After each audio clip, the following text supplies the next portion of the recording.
And how is everybody doing this fine day? My name is Alan Roberts. Looking forward to this conversation. Waiting on my good friend Dr. Alan Chen to be joining us. He will be here in probably about 20 minutes. Excuse me while I get my microphone ready. Boom, better. But today we're going to talk about a few things. The lead thing we're going to talk about, of course, seeing as how, I talk about health all the time, and he is an actual radiologist doctor.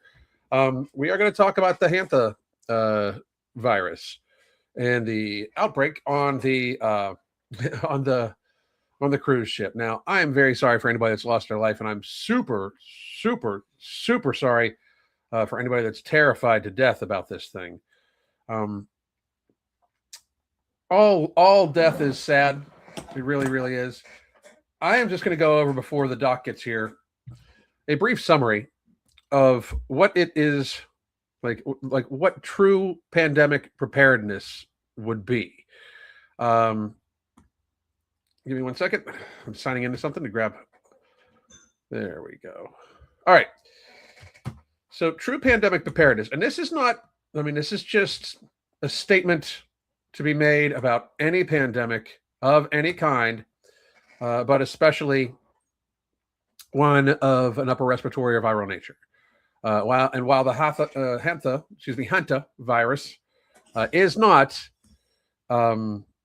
necessarily upper respiratory, I do really, really, really want people to understand that true pandemic preparedness, it's wild. I see people like nonstop talking about, Trump this, Trump that, Trump did this to the CDC. First of all, the CDC has neither prevented nor controlled a fucking disease unless you want to consider that they have increased diseases since their inception.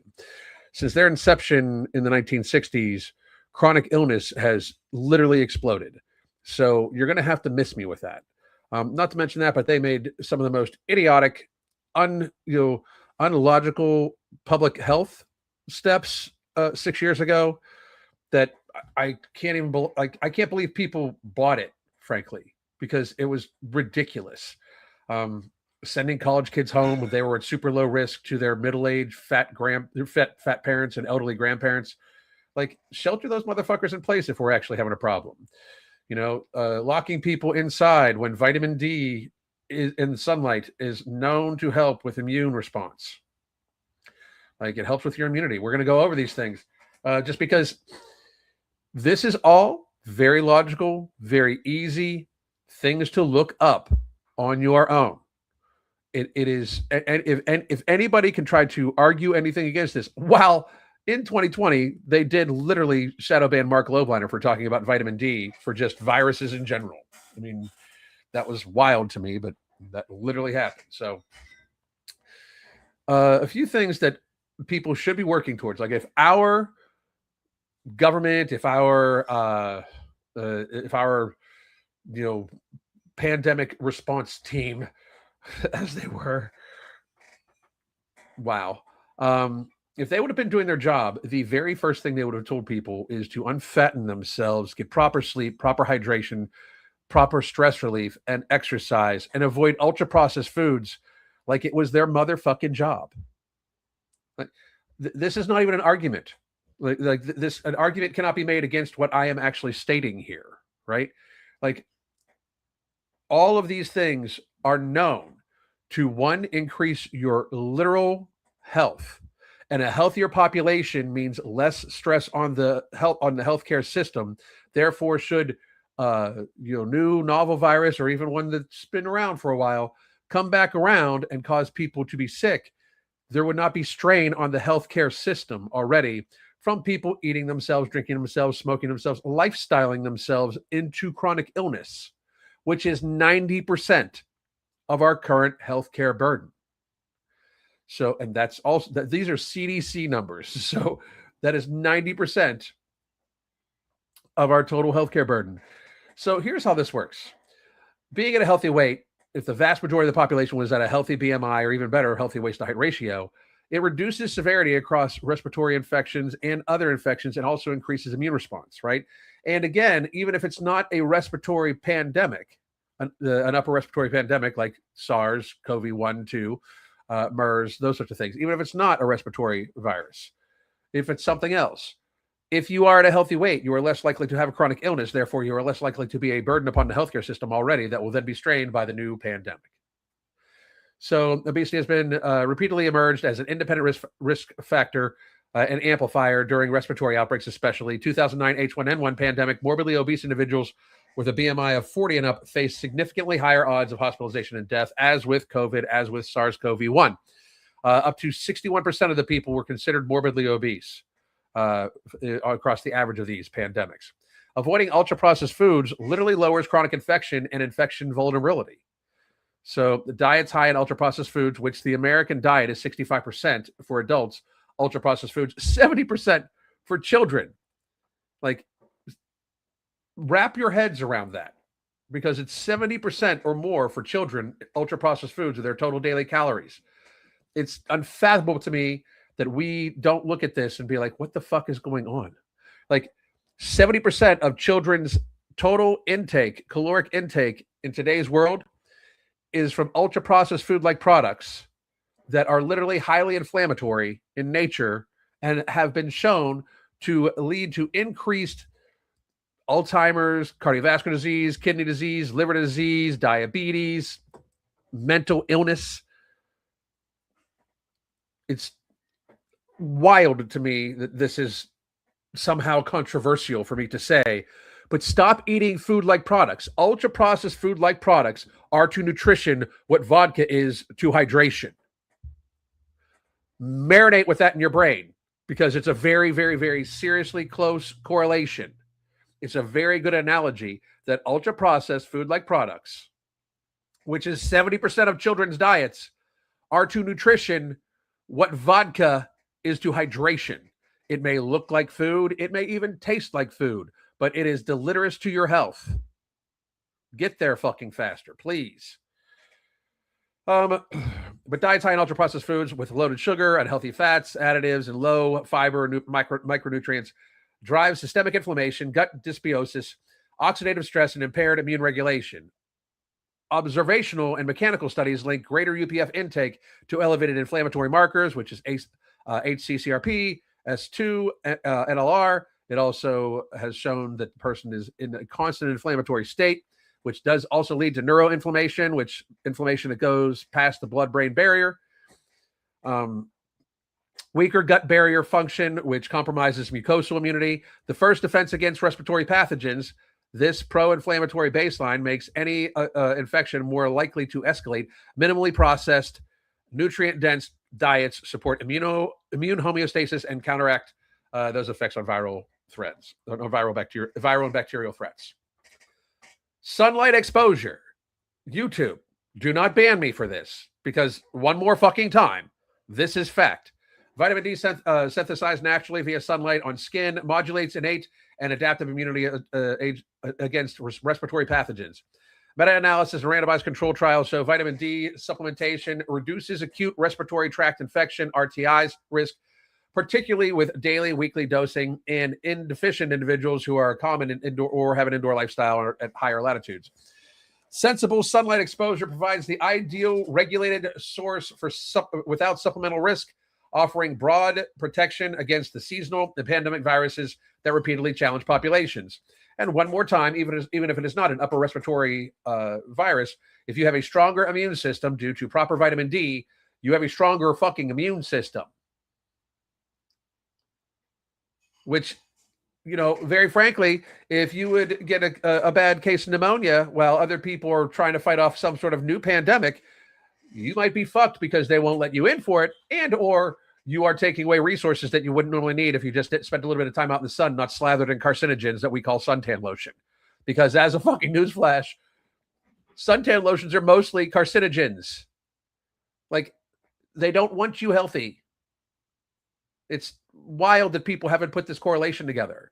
Hundreds of thousands of years of evolution out in the sun, and all of a sudden in the last fucking 50 or 60 years, you need to slather carcinogens on yourself to literally avoid cancer. It's just moronically stupid. Proper sleep enhances immunosurveillance and reduction of infection risk. Consistent, high-quality sleep, typically 7 to 9 hours, is when the body calibrates immune response, produces cytokines, and repairs tissue. Short sleep durations or insomnia significantly raise susceptibility to upper respiratory infections, influenza, and hospital risk for infections overall.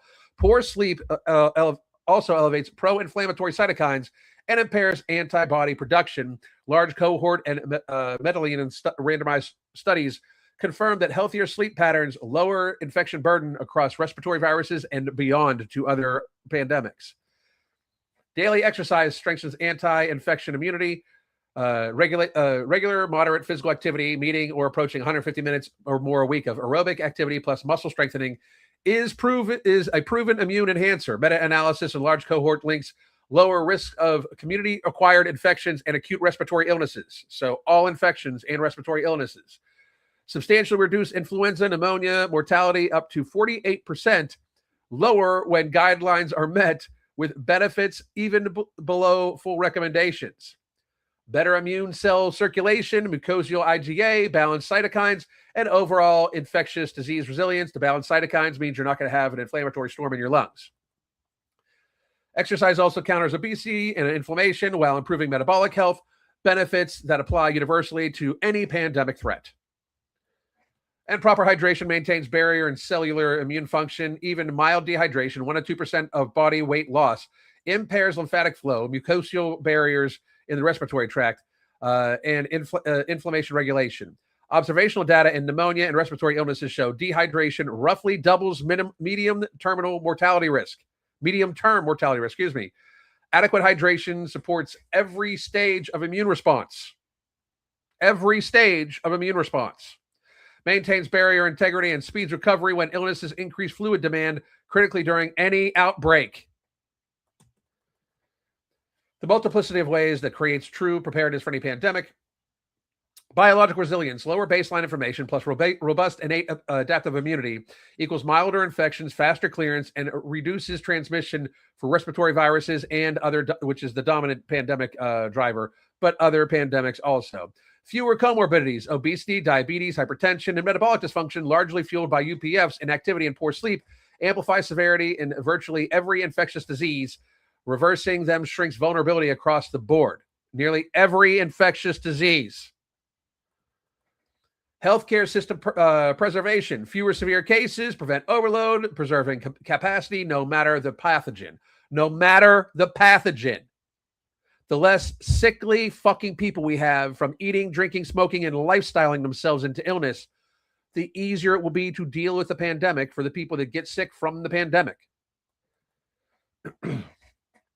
Synergy with medical tools, healthier people mount stronger vaccine responses, comply better with measures, and recover faster from treatments. Social and economic durability reduces absenteeism, sustains workforce functionality, and quicker rebound apply from every scenario. And it's scalable upstream prevention. These lower costs, evidence-based lifestyle shifts address root causes exposed in every outbreak, from historical flu pandemics linked to multi-nutrition to moderate respiratory threats, making stockpile surveillance and pharmaceuticals far more effective. So in other words, if our public health officials truly were worried or truly wanted America to be safe from, the pandemic from 6 years ago, which was basically the Dr. Alan Chen has joined us. Hello, sir. How's it going? Traffic's a bitch. Newsflash. I just got done reading how much more prepared we would be for a pandemic of any kind if we were, in fact, not fat, eating ultra processed like it was our lifestyle and those sorts of things. So. All right. Yeah. Let me just get my. Literally just got out of the car and right to the studio. So yeah, awesome. Just get this. How's everybody? How you been? How's everybody doing? Well, the biggest pet peeves in the world is traffic and paperwork. Silly paperwork. Stupid paperwork from Karen's. So yeah, I achieved both of them today. So yeah. Very good. Very good. Sorry to hear that. Glad it's over. Yeah, it's thankfully. But anyway, let's talk. Okay. So we got more scare tactics from various people, media, and who. Same story, different virus. Well, the way I'm looking at it is, this first of all, if this is actually the hantavirus, it's got a 30 to 40% mortality risk if you get it. Right, this is no joke. I will say this though,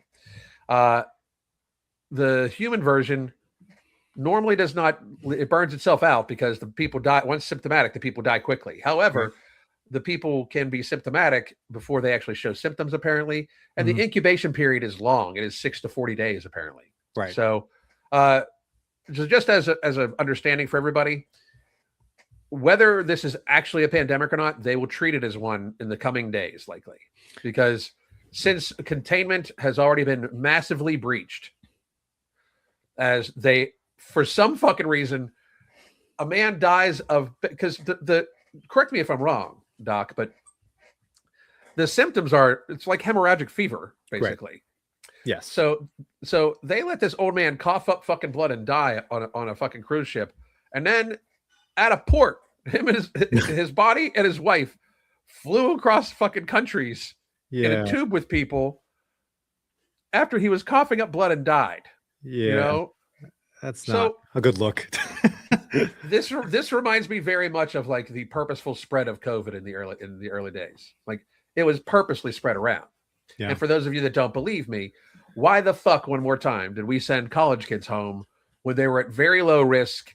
They were undoubtedly the most social, therefore the most exposed people. We sent them home to their fat middle-aged parents and elderly grandparents across the country.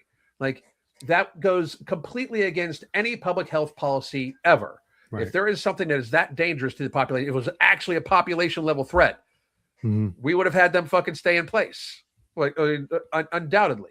But since we knew they weren't in trouble, they sent them home to basically spread it around the fucking country. Did you already talk about like who died and like what we know about them already? No, we didn't. No, I did not. Go ahead. Oh, okay. So yeah, as far as we know, it's 3 individuals who died, 70, 69, and 69. So they're old. Yeah. And have you ever been on a cruise, Alan? I used to love them. Yeah. Oh yeah. So I mean, what kind of people do you typically get on cruises in general? Well, I used to go on music cruises, so people that partied a fucking lot. But most of the time it's old people. Yeah. It's a lot of old people, probably have a lot of chronic conditions, and they have doctors on these boats. They have you fill out health forms too a lot of times, and they're pretty, like, they have a pretty big operation when it comes to like the infirmary and the and how they run protocols and stuff like that. So because a lot of times you get like norovirus on cruise ships, like a lot of traveling diarrhea, if you will. So a lot of stuff spreads like wildfire, but this is obviously quite different. But again, the same, like I said before, same story, just different virus. I mean, my guess is a lot of these elderly individuals may have some kinds of chronic diseases on them already, so they were probably not the healthiest of individuals who unfortunately died.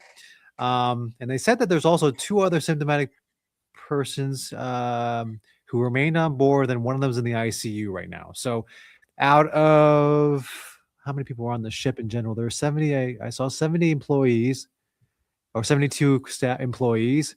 I don't know how many people were on it, but we're talking 6 people affected, if I counted that correctly.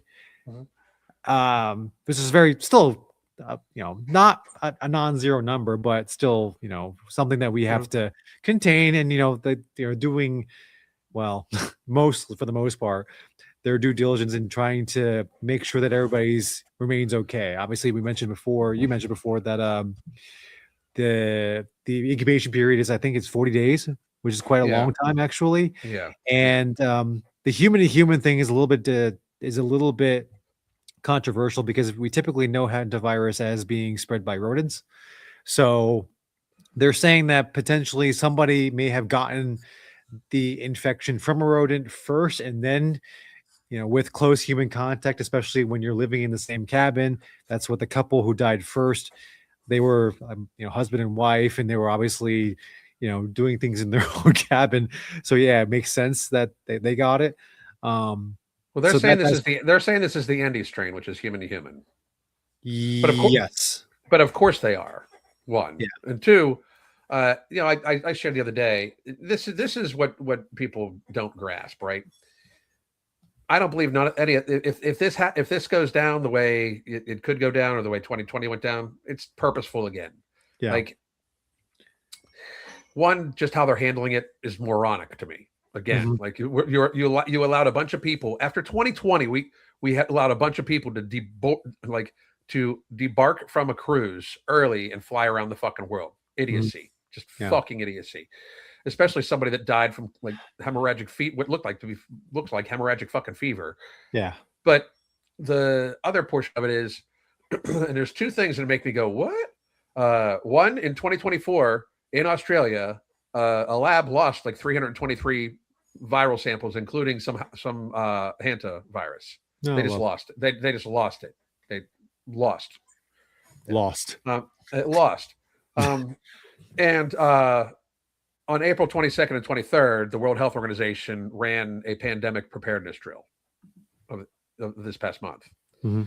So that's very close to the playbook that happened in 2020. But also what they can say this time, like they have recently admitted, it has become fully accepted, and this is like going to be a little not conspiratory, but just something for all of you to prepare yourself for. Seeing as how I called the last one pretty fucking close to 100%, I'm just going to let you know that they recently just came out and said, yes, this was fucked within a lab. COVID was fucked within a lab, and that's why it came out. And obviously it was. I mean, we all know it was. We all knew it was then. It was just illegal to say so. But whether this version is or not, they could say it was, and they could literally blame it on Russia. You know what I mean? Like, or whoever, Russia, China, like the list of people, they could blame it on they could blame it on Iran right now. You know, like they could call this a chemical warfare thing, and they could use the excuse, because the problem with 2020, the biggest problem I had with 2020 was it set fucking precedent, right? It made it so that not only an administration, but this administration that we're currently in was able to write new powers for themselves. And at no point in time in the history of any fucking country, when you allow government to literally give themselves more power in the case of an emergency, will they ever, one, give that power back normally, which they have not, and two, will they ever not keep coming up with emergencies? I mean, they tried to call monkeypox, which everybody's like, well, I just won't have butt sex and I'm good. You know, like, but with this, there is up to a 30 to 40 day incubation period. They could literally claim 40 days to slow the fucking spread. Yeah. I'll be a little bit more glass half full here. So, I mean, number one, people like us are already ahead of the game in terms of like trying to call it out immediately. And we've already had previous outbreaks. There was one in 2011 where they were able to control it very well with isolation and quarantine and just basic standard, like run-of-the-mill public health measures. Now, yes, there was some fuckery going on in the midst of it, but like you said before, like the difference between COVID and this was COVID also didn't really have a lot. I mean, it did. I mean, it was what, like a less than 1% death rate. This one, well, I mean, fucking. I mean, the original strain overall was a 0.23 adjusted. I mean, it's super, super low. And unlike the seasonal flu, like a lot of times seasonal flu, very young people get the seasonal flu very bad. Like it's very young and very old. And COVID was actually easier on young people than the fucking flu. Right. And so like, well, with this one though, we can, we already know that, well, unless they change, move the goalposts, which could happen obviously, but you're most virulent when you have a fever, when you have that prodrome, right? So whereas they got away with COVID saying like, oh, you can be asymptomatic and still spread the disease. And I'm like, no, you can't use that on us anymore. Like, that makes no fucking sense. So There's some things I think I'm a little bit more optimistic about, that this is not going to be a thing. And plus, we've already dealt with other scares of, you mentioned monkeypox, and then measles also. It's like, oh my god, measles is coming back. It's like, to do all sorts of other things. So, I mean, I'm a little more confident that people nowadays that we're not going to fall for it twice, especially in the same generation, especially with how shitty everything already is. And just like I think we've just kind of had it with everything that's going on right now outside of this. So I'm a little more I'm a little optimistic about this not being the next pandemic. But hey, I mean, I could be wrong too. But it's something for us to be aware of, at least. That's what I'm saying. Is it like there's a very similar pattern here. They would have to very much stretch it. Like, and I agree. But I will also point out, and it's just reality, there's still a lot of people that are fucking terrified of this cold, of COVID. You know, like, terrified of it. So if they can be terrified of that, like to the point where they're like give up their health, their livelihood, like I still don't know how we got to the point where we believe that vaccines cure everything. Like I just don't get that. Like you need to have them or you're not healthy. Like that's fucking crazy talk, you know, frankly. Yeah. Especially over some of this stuff. Like, don't get me wrong, if there's like a fucking hemorrhagic fever outbreak and they have a safe, well-tested, you know, vaccine, you know, think about it. Right. But at the same time, like there's like my worry, my biggest worry is that they will either realize and find out this has been fucked with in a lab, and or they will just say it and it doesn't need to be true. I mean, they were saying that COVID had a 3.24 infection fatality rate, which is 3 times that of SARS-CoV-1, which is wild because SARS-CoV-1 is actually pretty fucking deadly. But they were saying it was 3 times. So they were saying that over 3% of people that caught it died. And they held on to that shit forever, like for fucking like a year and a half, when it was very clear that wasn't true. When nobody's dying in the streets, it's not, when everybody dies in a hospital, it's not that deadly to the general population, right? My worry is that like they're gonna like start finding people dead, and it doesn't mean that they are. Like we've seen that they lie. Is my biggest concern is that they not only can they lie, but they can lie very, very, very, very convincingly. And I know people don't want to believe that Trump would do that, but Trump didn't. Like people, you don't need to believe that Trump did it in the first place, but it still fucking happened under his watch. You know, like that's my concern, right? Is that, you know, there's been this big, massive push to discredit and devalue RFK as HHS head for some viable and some stupid ass fucking reasons. You know, I literally saw people saying like, well, he can't even do a pull up. Bitch, that's 90% of the fucking U.S. population. Like he's 72 years old and can pump out 20 almost pull-ups, if that's how you want to fucking look at it. That's still way better than most of the fucking population, and he's 70 something. Right. But also, like they've just devalued him, and now this is something for them to lean into. There's also the factor, and this is something that I think that everybody should understand. There is a decent sized portion of the population that wants to see this fucking happen. Like they never felt more powerful than they did during COVID. They were able to shame people into compliance. And there's a lot of people that don't want to go into the office every day. They don't want to do this. They don't want to do that. They would much rather have the government send them a check and stay the fucking home and watch their fucking fear porn. With what money? With what money? We don't have any money. They'll print trillions more. Oh, it's monopoly money at this time. Yes. Yeah. Speaking of which, I think there's a stat, something along the lines of our debt has surpassed 100% GDP. Yeah, insane. That's fucked up. Like, yeah, with what money? Like, seriously. Well, it's already way over the fucking. We're over the event horizon. Yeah. On that, like, and we just keep printing it. We keep acting like we have money to spend. Like everybody's like, America's the richest country in the world. No, the fuck it's not. We're going more and more in debt every single fucking day. Like, I mean, that train keeps on moving. It just keeps fucking going. Yeah. keeps fucking going, you know? So they don't care about that. They didn't care last time. We were massively in debt last time and they added $8 trillion to it, you know? So they'll just keep pretending that that's everything's a-okay. Mhm. I mean, we still have people that believe we could afford universal health care, you know, like, which is insanity to think about, especially in a fat as fuck population, you know? Yeah.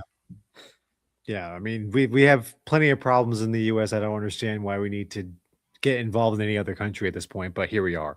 So, I mean, but time will tell. I'm just going through some of these numbers. These epidemiology numbers are saying the basic reproductive number is at 2.12, which is like a moderate scale.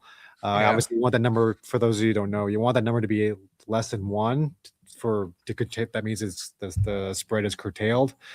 There have been previous outbreaks as well, so this has been studied beforehand. It's not like this is a completely new thing, even, at least from the literature standpoint. So at least we have something to go off of, whereas COVID was this novel thing. It's, oh my god, we don't know what it's going to do. That's how it was advertised. We know something about this. There have been outbreaks before and they've been well contained with measures, and there's protocols for that. But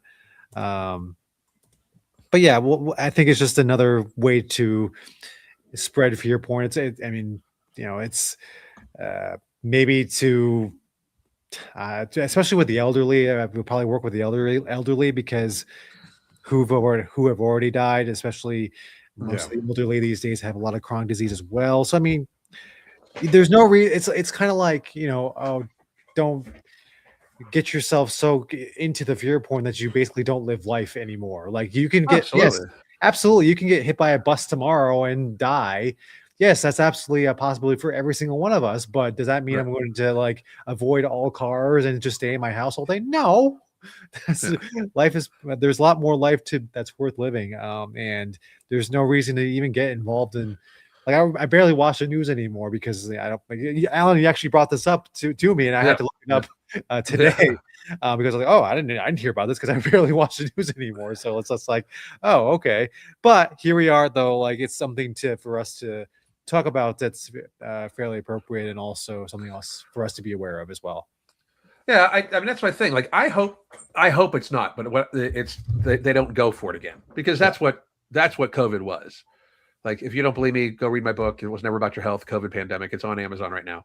But I can honestly tell you, like, they were going for it. Like, a means to an end. And maybe, when I sit back and look back on it, it was more of a test to see if they could set precedent and to see how many people would comply. Now, I'm sure that they know that they would lose some people from the very clear showing that they just lied their asses off. It's bullshit. But here's how you know. And I mean, this is like how you know that all the players are still in place. There is people nonstop bitching on Twitter right now that Fauci is not going to get charged, and the statute of limitations for lying in front of Congress are up on the 11th. You people are on fucking crack if you think he is ever going to get charged for this. Like, nobody's going to jail for COVID. Nobody's going to jail for lying about COVID. Nobody's going to jail for anything related to it. Nobody's going to jail. I think there was one scapegoat there that they had, like some guy that's like not even that important that's like facing some charges, but it's probably just a slap on the wrist in the end of the day. And that, just using them as like the mascot, if you will, of something maybe happening, just to kind of dangle that little carrot in front of us on the treadmill. Should something like, should I be completely wrong in thinking that the person you're talking about that's indicted, I can't remember their name. I can't remember his name either. If for some reason it looks like that person is going to jail, that person's life expectancy is 0 years. Like, they'll kill that motherfucker. Like, I mean, and if you don't think they will, you're not paying attention. Like, he has the same life expectancy as any dude that has ever come up, or any person has ever come up with the designs to create a hydrogen running car. Or anybody that has come close to discovering anti-gravity. That's the newest one, where like all the anti-gravity scientists around the fucking world, not just in America, but around the fucking world, are disappearing or dead. Like the cures for cancer. The cures for cancer. Like, these are things like, people don't take a step back because they keep everybody so busy with just trying to get through their life. that they don't allow people to stop back and think like, why hasn't the gas mileage on cars gotten any better in the last 40 fucking years? Right? Like when I was in high school, which was an eon ago, my parents' Ford Ford Topaz got like 32 miles to the gallon. That's what most cars get now. You know, like none of that has gotten any better. Are you telling me that they have not gotten any better at the internal combustion engine? Like they haven't figured out new alloys that are better, more heat efficient and everything like that? It's these things like the cure for cancer, just like you said. Are you telling me we are still treating cancer with basically poison? Like in the last fucking 50 years, the best thing we can come up with for cancer is not like they figure out some sort of ultrasound technology, sound wave therapy, some sort of radiant light therapy or anything like that. No, it is still give the person, poison the person. Like what is the rate of cancer failure? It's like 95%, or chemotherapy failure. It's like 90 some percent. Depends on the cancer, but yeah, like it's pretty high. Like you, and also you're a lot of times you're more likely to succumb to the actual therapy than the actual cancer itself. Yeah, like it's so that's the best we can do. Like, yeah, that's the best we can do, because if they all of a sudden cured cancer, if all of a sudden it came up with like, hey, here, if somebody released the chemical structure on a compound that would cure all types of cancer, that shit would be illegal so fucking fast, and that person that did that would be dead. Like they would be dead. And if you don't believe so, read a little bit of fucking history. You know, I think there was a flight to a conference in Brazil of an oncology conference, and then suddenly that plane suddenly crashed. Yeah, look that one up. I can't remember the. It was a group of people actually, but yeah, stuff like that happens. It's just coincidence. Yeah. So like things of that nature, like I'm all in the rabbit hole on the health stuff. The health stuff rabbit hole. It's pretty deep. It's very deep. And this is one of the things that like I think sets me apart a little bit from the other fitness guys. And I'm not really a fitness guy. That's what drives me crazy, because I'm more of a health guy. But because I started this whole thing lifting, like that's like I started my social media presence lifting instead of talking about health. That's where I get put in at. But the healthcare system is not about your health at all whatsoever. It is 100% profit driven.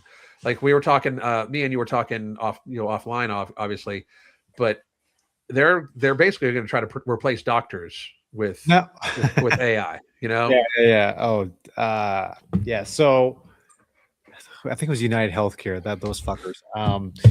They were saying they're going to replace my job, which I'm ready for it. Like I was sort of like expecting it actually. So I'm already got my plan B, C, D, E, F, G, H, I, J, K, L, M, N, O, P ready. So, and I actually don't think it's gonna happen that quickly. Right. But I think it'll just reduce the amount of radiologists that are needed. Now, here's the thing. It was already set up because we're pretty short staffed. I mean, I was just busy as fuck today. For example, and we're pretty short staffed as is. So, to not have to pay us is, a win for the insurance companies. And I think what's going to end up happening is that the AI is going to pump out a whole bunch of reports, and then all you have to do is check yes or no or correct it. Yeah.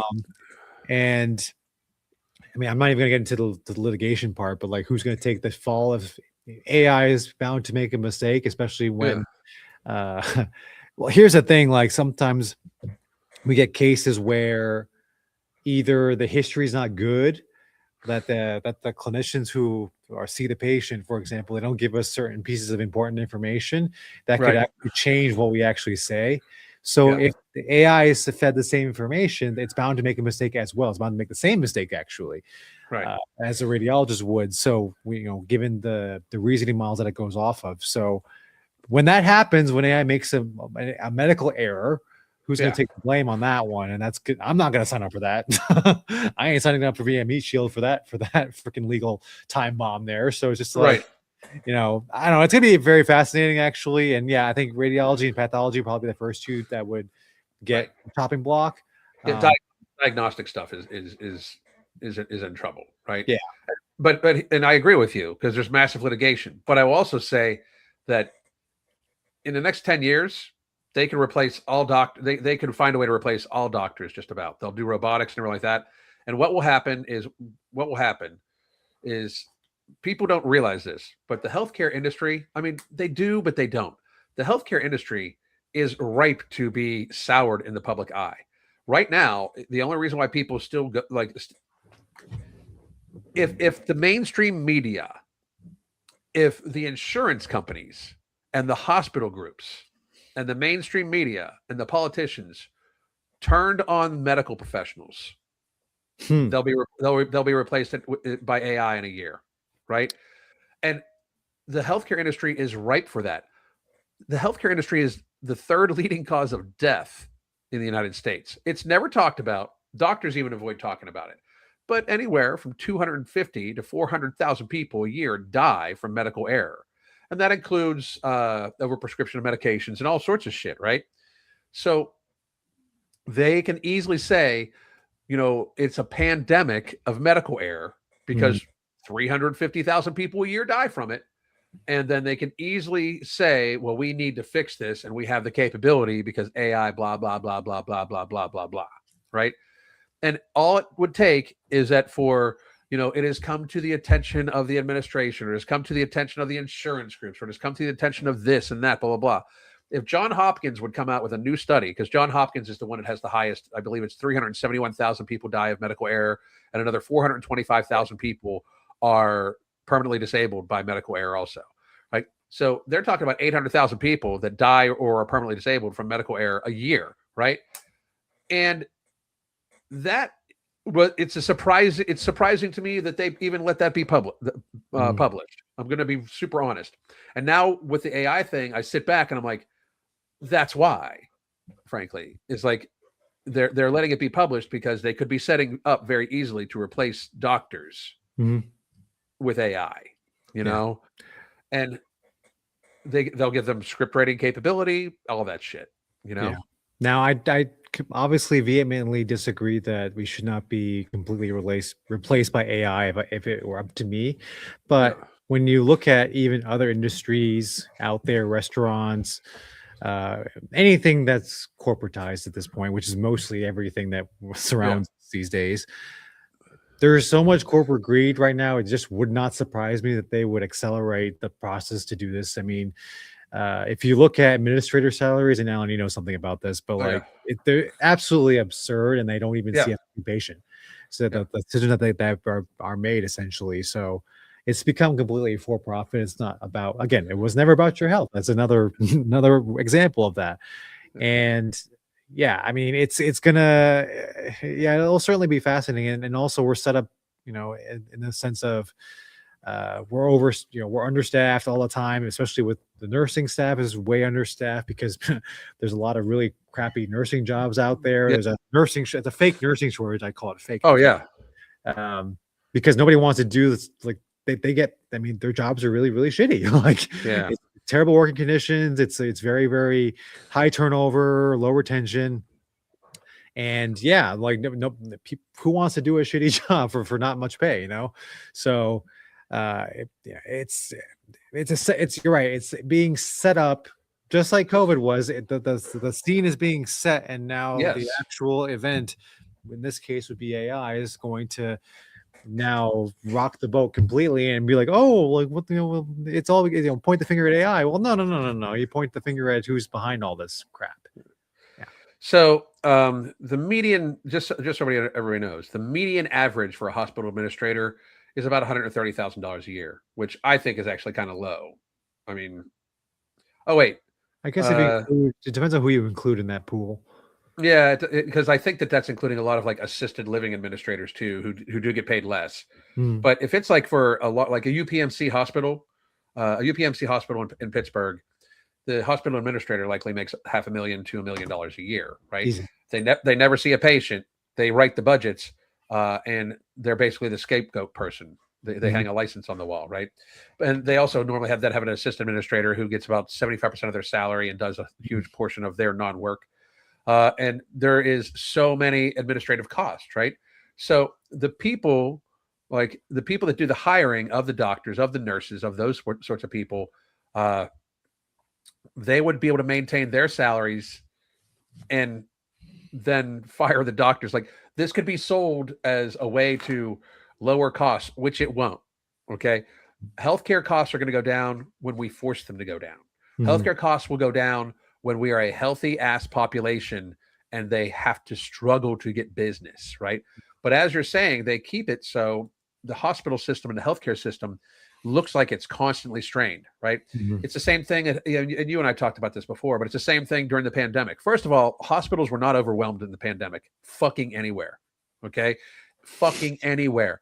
I dare anybody to show me their census sheet from a number of beds available completely in the hospital, not staffed, completely in the hospital, to how many people they had in the fucking hospital for COVID. I dare anybody to try to fucking show me that they were overwhelmed. They were understaffed, maybe on purpose. I know tons of nurses and tons of doctors that were sent home because they didn't have enough census. Tons of them, because I still know a lot of people in the industry, right? And I'm sure you've heard that story too. Oh, that's my hospital, yeah, at the time, yeah. But then they're able to say, like, well, we're at 98% capacity, which, first of all, ICUs are meant to run at 95 and up percent capacity at all fucking times. Like, at all times. They're budgeted that way, which a lot of people didn't understand. But that capacity is set by the number of people you have on fucking staff at that time.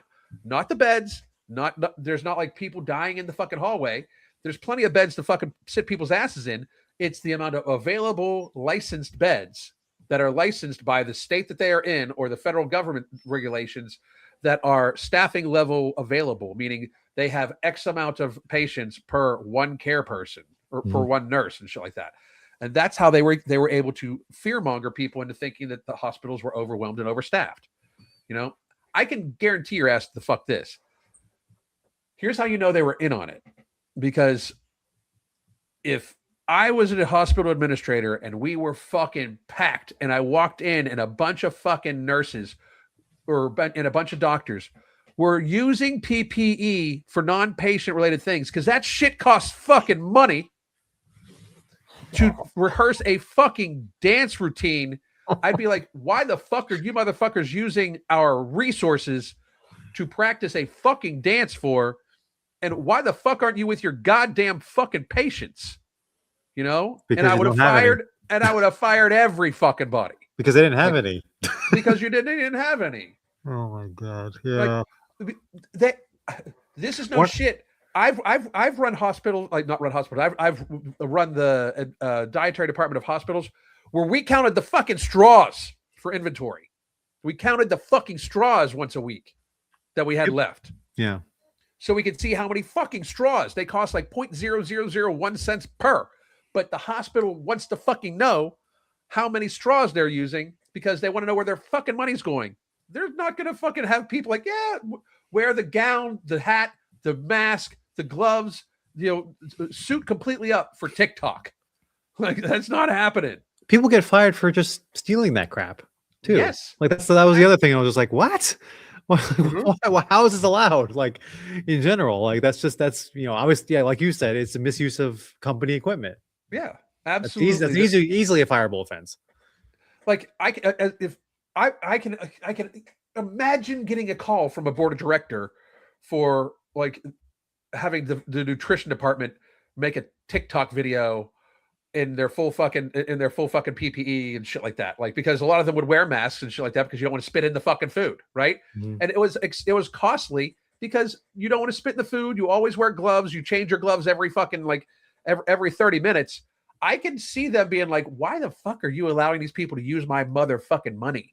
Like, it's ruthless. They look at every fucking dollar, dollar, right?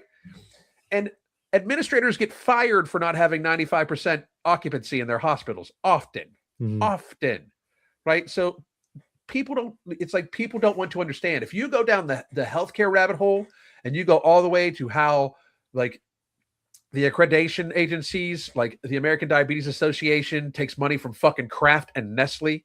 I mean, like how the FDA in 2025, the department that approves drugs in the FDA for humans was 77% funded by the pharmaceutical industry, right?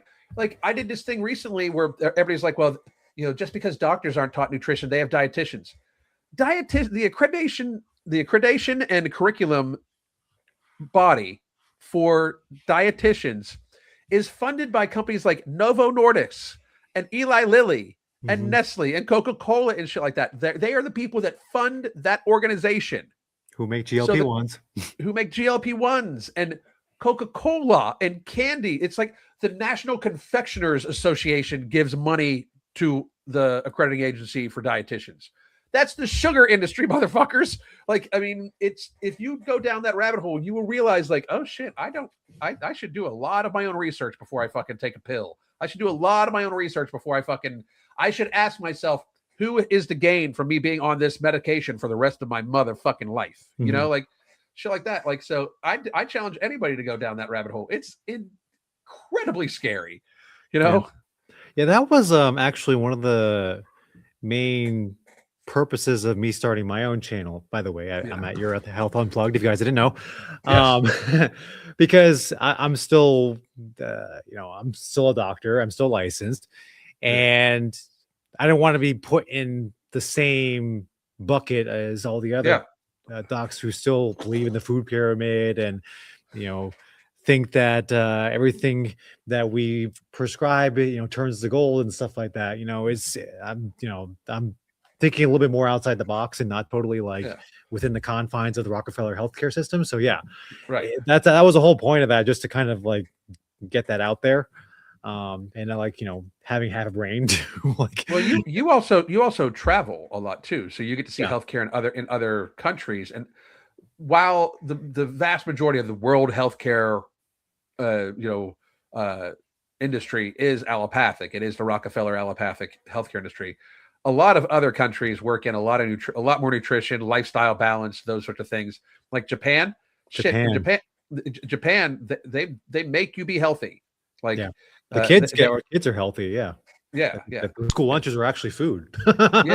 Well, I was talking about that at the very beginning because avoiding ultra processed foods is something that we should consider being pandemic prepared. Like I saw a bunch of people pissed at Trump, and I'm pissed at Trump for lots of other reasons when it comes to healthcare than this. But like they're like they fired all sorts of people from the pandemic preparedness department into CDC, which, by the way, CDC, they have not prevented or controlled any fucking diseases in the entirety of their fucking existence. So miss me with that shit. But also, like, if we truly wanted to talk about pandemic preparedness, we would be encouraging everybody to be at a healthy weight, everybody to avoid ultra-processed foods, everybody to get proper hydration, proper sleep, proper stress relief, everything that's talked about in the Hunger Free and Happy app, which go to Google and download right now. iOS coming in within 2 weeks, hopefully. But like the idea is pandemic preparedness for the United States would look like us being a healthy fucking country, and we are not. 60% of all calories by adults is taken in ultra processed foods, and it's over 70 for children. That is, it's mind-boggling. Yeah, mind-boggling that we are poisoning our children this way. It's crazy, Yeah. I mean, we can get into another rabbit hole with that. With we have unhealthy parents they're bound to have unhealthy kids. Yes, absolutely. And also very ill-informed parents will have very ill-informed kids. I talked, one of my previous live was you'll get a kick out of this. Gen Alpha can't read. Oh yeah, like they're coming out with, and this again, like this is all set up to have more people just kind of buy into all the propaganda. Is that, well, if you have a population that can't read, do basic math, and they were relying on convenience of all the apps, our smartphones and AI, now you have a very dependent population that can't survive without the government allowing them to do things. Now that sets up for more disasters. So again, that's the only way we can fight this is from the basic unit, which is the family. That's like, right, to me, like at this point, like the family is the unit that's that's going to be the weapon to fight against all this, and we have to spread that to actually have like, non-broken families out there, because we have plenty of those as well. That's contributes to the the broken fiber that is our society today. And a broken family allows the government to step in. Correct. In a lot of cases. And the more the government steps in on individual lives, like for instance, right? Who do you think the 40-some million people that are on SNAP benefits are going to vote for? Are they going to vote for somebody that says, I will make sure that you can get anything you want on SNAP benefits, or a person that says we should get rid of this program except for single mothers for a temporary period of time, and instead of it having this, it should cover, well-regulated, well-informed and completely transparent childcare for a single mother, right?